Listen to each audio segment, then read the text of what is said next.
Good evening, Snowers. Revision session. Tonight's topic, why is Venezuela a catastrophe? Come on, human geography, that's right. Get on that. So, current situation. City of Caracus. Most violent place in the world. Venezuela itself as a country, highest inflation rate in the world. 800% in December 2016. Get on that. Scarcity everywhere in shops. Not just one shop, not just two shops, everywhere. Alright? Get that in your noggin. What else is happening? Black markets, because people can't import goods. They can't get it into the country. Why? We're going to talk about that. It's to do with exchange rates. You've got that to look forward to. What could they possibly be dealing on the black market? I don't know, Jamie. What could they possibly be dealing? Have you got an example? I'll tell you what they're dealing. The most basic human right. The right to contraception. Condoms. Yes, that's right. Condoms only available on the black market because they have to import them. And so, do you know what's so crazy? What? Only a few years ago, it was the wealthiest South American country out there. Just a few years ago. And, you won't believe this, largest oil reserves in the world. We're talking physical factors that influence development. We've got the single highest reserves of oil, and they still bottled it. Would you believe it? Awful. Even more than Saudi Arabia. Well, yeah, because it is the highest in the world. Poverty rates? You tell me. Half the population living in poverty. And absolute poverty. What's 9 plus 10? 19%. It's 21%. Right, yeah. Oh, yeah. Yeah. How did we get here? How did a country with such high natural resources and reserves get to this point? Jamie, get your pen ready. This is going to blow your mind, boy. So, 1998, Hugo Chavez is elected to power in a landslide victory. It's called the Bolivarian Revolution. But he comes to power on a platform of poverty reduction and equality. What does he call it? Wrong. He calls it 21st century socialism, and I quote that. His first policy... Democratisation of jobs. The democratisation of jobs. And this was meant to be implemented in the PDV... SA. Bosh. Now, this company is nationally owned. It extracts the oil from Venezuela. Very wealthy. Very wealthy indeed. So, in 2014, the PDVSA had doubled its payroll to 115,000 people. Debt had increased tenfold since 1999 to 34 billion. Bosh. And that made it the largest company in South America.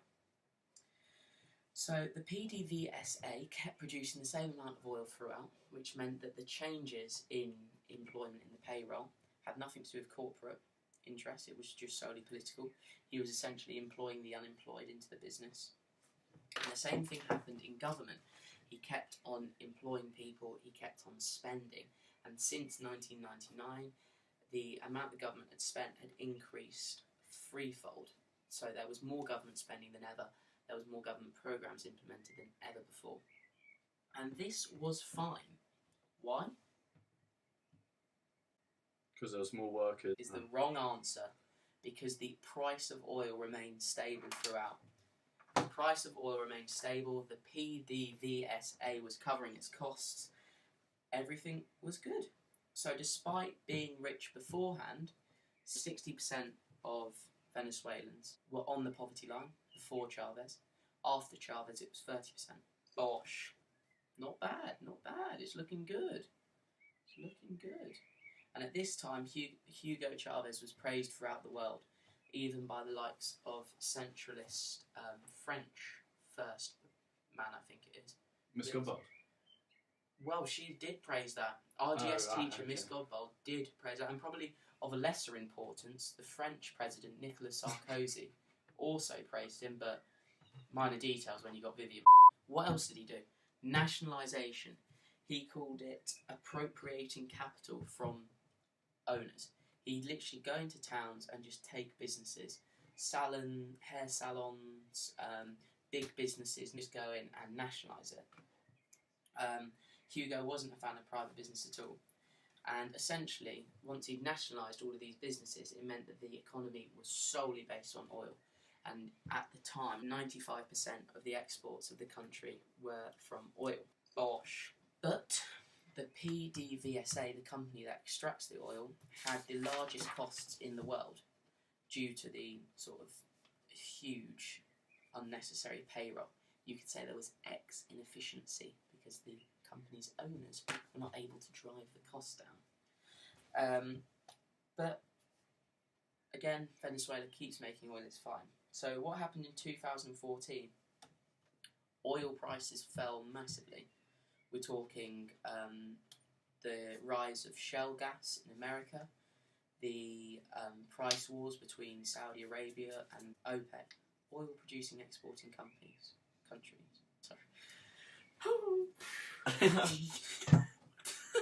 So yeah, OPEC, they're bringing down prices massively, increasing production because they're trying to gain market share.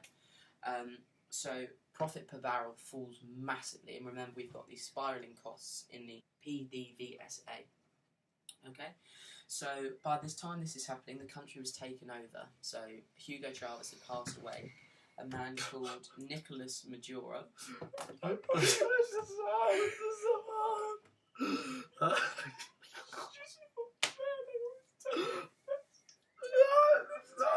Sorry, I just lost it a bit there. So, country is taken over by Nicolas Maduro, and that's spelled like that. Maduro.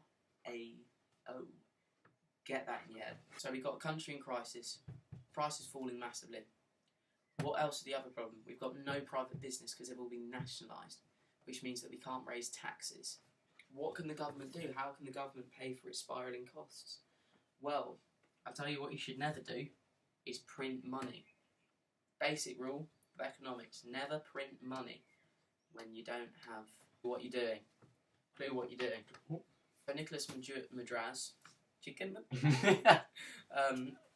So he decides to print money.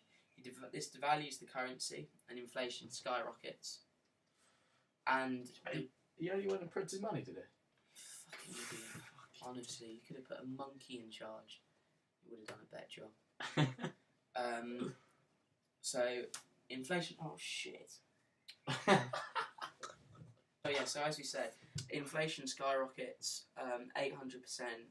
Bosh. This had the effect of destroying the poverty reduction schemes that Hugo Chavez had put in place. So we've got spiralling inflation. What do we do?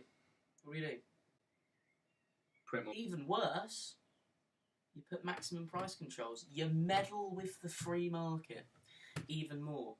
That's what Maduro's did. Nicolas.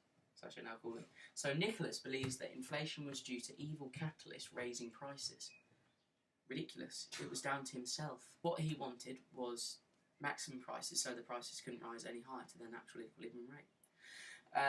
And this essentially meant that you couldn't import goods or services because the exchange rates were so skewed that if you tried to buy something from another country, your exchange rate, you'd have to pay, say, 10,000 bolivar for $10 or whatever. You then get your meat, you then got to change the exchange rate back, and then once you've got your meat in Venezuela, you're then going to have to charge, say, 20,000 bolivars for the good, but the maximum price level is set at 100 bolivars. No one's going to, you can't sell at that point, can you? No. So all you can do is eat it. I suppose so. That's not really how business works. Never get high for your own supply. Number one rule of business, especially in my line of work, along with always wear a condom. So you either at this point shut your business down because it's not working, or you turn to the black market. The dark side. What have we got on the black market? And that's why we got condoms on the black market. Why do we have to import stuff? Because not one country can produce everything it needs. Not one country can do that. Not possible. Think of a pencil. Think of a small pencil. You've got to pay the lumberjack. You've got to make somebody get the lead in. Not one country can do that. It's a binary. It is. So, importing oil. We've now got to the point where Venezuelan oil is now so expensive, Venezuela has started importing oil from other countries. Because of the price? No, because oil was just so expensive. Right. They bottled the company so much. Ah. And this has led to scarcity, so people can't import goods. You can't get the goods in the store, and that is why it's one of the most violent countries in the world. Bosh. To finish this off, viewers, that is why Venezuela is one of the countries with the largest oil reserves in the world, yet is the highest for violence, for Caracus, and inflation rates at 800% as of December 2016. So where's that relevant in the syllabus? You tell me, because I haven't a fucking clue. Just influencing development rates, isn't it? And physical and political factors. Not so much economics. It's economics. No, it's just a bit of economics. Bit of economics. Yeah. You know. So yeah. Cheers, boys. Bosh.